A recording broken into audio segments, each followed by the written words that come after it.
Hi guys, I'm Amanda and this is Faye and Thistle Books. Welcome to my end of the year book tag. I was not specifically tagged, but there were several vlogs I watched, like Simon Savage Reads and Russell Ink and Paper blog, and they said, hey, if you're interested in participating, then consider yourself tagged. So I'm considering myself tagged.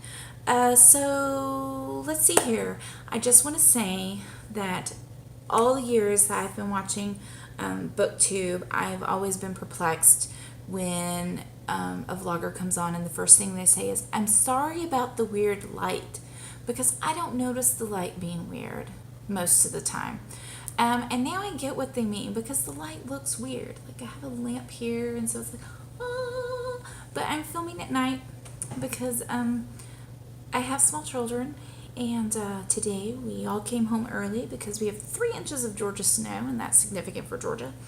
And I had to wait till they were in bed to film this, because otherwise they would try to help, and they're adorable, but we probably wouldn't be talking about books.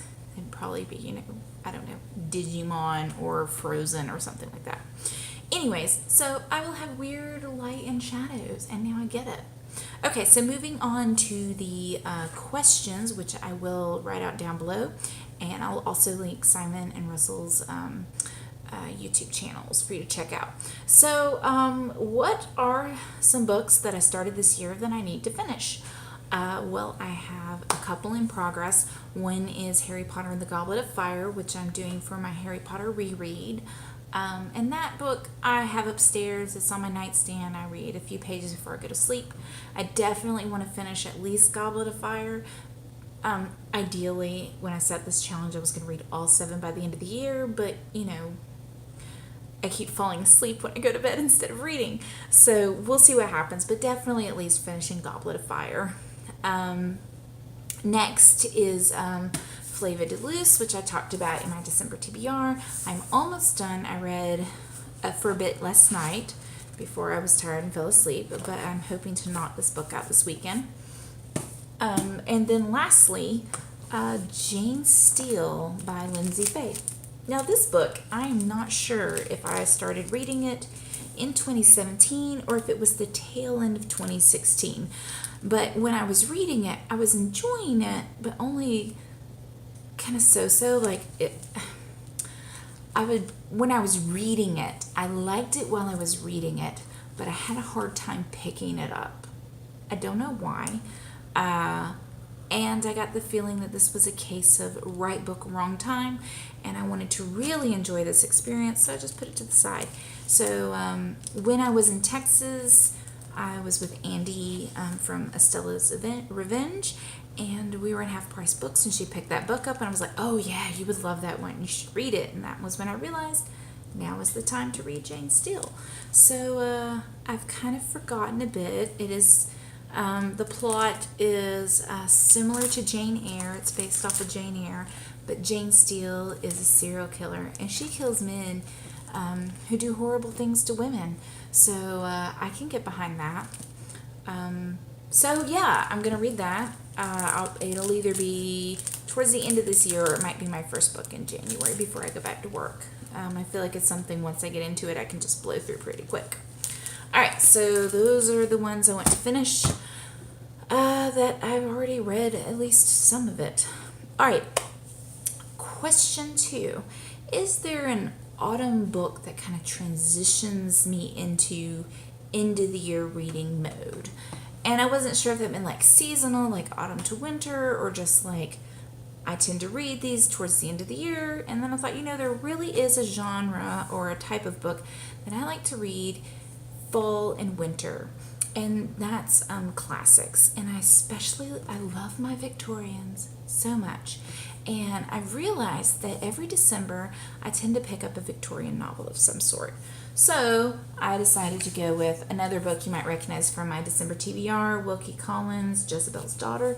It is a very short Victorian novel. I think last December I was reading some Trollope, and I've read The Woman in White, but there's something about it being cold and wintry and hunkered down, And once school is out and I'm home for 2 solid weeks, I can stay up late to read. So I get a chance to really get into the Victorian novels instead of, having to put it down and read something quicker. All right. Question 3. I was confused with this one. Question 3 was, is there a new release that I'm still, I guess, waiting on?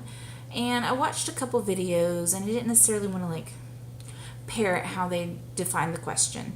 So there are a couple new releases from this year that I'm going to talk about wanting to read at the end of the year. But I took this as, I decided to take this question as, is there a new release that I'm waiting to get my hands on, that I have not been able to get my hands on yet, that I'm waiting on for whatever reason? And guess what? There is. I adore Sylvia Plath with a deep, burning passion. You will notice right here, this is a Sylvia Plath artwork print. I adore her. I love her poetry. I love her fiction. I loved reading the unabridged, unexpurged journals of Sylvia Plath, edited by Karen Kukul, who's librarian goals. And I'm really anxious to get my hands on the volume 1 of the unexpurged collected letters of Sylvia Plath. I can't wait. I'm going to crawl into this giant 800-page volume of letters, and I'm going to breathe there. And I'm just going to fuel the flames of my anger at Ted Hughes, and I'm going to enjoy it.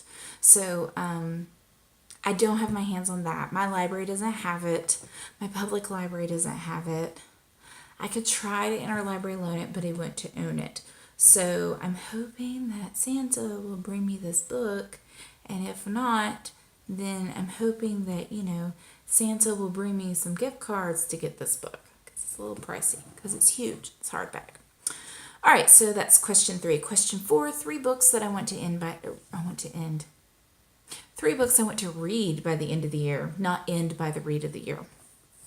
It's late. Let me fortify myself. Give me a second. Oh, God, yes. All right. There are 3 books I want to read, or rather 3 things. One is I want to finish Harry Potter. That's a major goal, to finish at least Goblet of Fire. So the other 2 books I really want to read by the end of the year are the Essex Serpent by Sarah Perry. And I talked about this in my December TBR, so I won't spend a lot of time doing plot summary again, but I did want to read this blurb on the back from the Daily Telegraph. And you will see why I want to read this book so badly. Irresistible. You feel the influences of Mary Shelley, Bram Stoker, Wilkie Collins, Charles Dickens, and Hilary Mantel channeled by Perry in some sort of Victorian seance. Oh, God, I would so go to that seance. Are you kidding me? Oh. Hilary Mantel's not Victorian, so I picture her being the psychic leading the seance. Okay, that's exciting. Now, I have to read this by the end of the year. I have to. The other book, which I also talked about in my December TBR, is The Silent Companions by Laura Purcell. And once again, I already went over the plot of this, so I'm not going to do it again. So let's read another blurb from the back. This one is from Lyndsey Faye. Yes, that Lyndsey Faye. And it says, immersive, meticulous, and reminiscent of the masters of Gothic fiction. Not only a compulsively readable ghost story, but a skillful, loving ode to the entire genre. Yes, please. I gotta read it for the end of the year. All right, let me make up on that. All right, next. Okay, is there a book that could shock me and become my favorite of the year? I think I have my favorite book of the year narrowed down to 3 different titles, which I will discuss at a later date because I'm still mulling over. But there is a chance I think the Silent Companions or the Essex Serpent could knock one of those books out of being number 1. I always have a very hard time with picking one favorite book. So I usually will go like my top 3 or my top 5 based on how many books I've actually read this year. So we will see. We'll see what happens. But those two, I have very high hopes for them. So they could very definitely be a favorite of the year. All right, and the last question, 2018 reading plans. Yes, I have several. One is to figure out my Goodreads challenge goal. I like to set a number of books I want to read. I had a very low number this year. I set myself the very manageable goal of reading 30 books. And if you had talked to me like 5 years ago, I was easily knocking out 50 books a year. But grad school, 3 kids, graduate school is really what did it. I'm not reading as much. I mean, I'm reading, but I'm not reading this stuff. I'm reading articles. So I want to figure out a manageable number because I don't want to get, disappointed in myself because I'm a perfectionist. We've talked about this. The other goals I have, I got a set of books from Oxford University Press. A bunch of other book bloggers and vloggers got some books, and these beautiful cloth bounds, which if I had been thinking I would have grabbed them, but I didn't. And one of them was Anna Karenina by Leo Tolstoy. So there may be an Anna and April read along. So that's a goal, kind of. I have to think on a little more. But that's I know there are at least several people who are going to do that, and I will probably jump in. The other major plan for 2018 is I think it's going to be my year to get into audiobooks.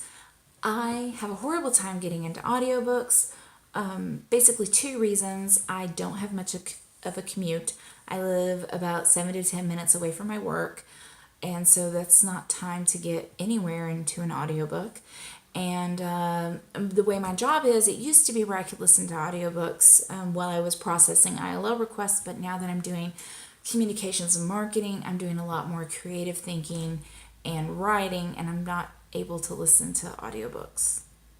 I would just start typing into our Facebook post, like whatever the narrator was saying. So I quit listening to them because I was getting kind of frustrated that it would take me 6 months to finish a book. But my family is relocating, and sometime between May and July of next year, I will still be at my same job, but I will be commuting about an hour to work and an hour back home every day, and that's 2 hours in my car without my kids, listening to an audiobook. So I feel like I'll be able to actually get into a book and complete it. And because I haven't had good luck with audiobooks.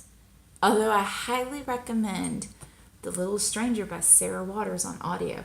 If you have read it, listening to it is an entirely different experience. But I digress. All right, and the last plan for 2018 is to read more poetry. I adore contemporary American poetry a lot. I write poetry badly, but I enjoy it. And I consume a fair amount of poetry. So I wanted to create a challenge of reading one book, one poetry collection a month of contemporary American poets. So like the first 3 months in the spring of 2018, I will take from a pool of titles that were published in the fall of 2017. So that way people can get them, and I'm very excited. I have a lot of books I want to read. Poetry is one of my favorite genres to read, and I'm excited. And I have to be quiet about it because I will just sit here and start prattling on about poetry, and we'll be here all night. So that's it. Those are the questions. I will write the questions out for you down below. If you want to play along, consider yourself tagged. If you don't want to do a video, just leave in the comments. Like, maybe you might want to answer some of these in the comments. Let me know. Are you making 2018 reading plans? Can I join in? What books are you looking forward to? Is there an autumn book transitioning you to winter? You don't have to film anything. You can just let me know in the comments and we'll chat. All right, and with that, I'm going to go drink some more coffee because it's Friday night and I can do what I want. I'm a grown woman. I can drink coffee at night. And I'm going to go read some mysteries. And y'all have a great night. Bye.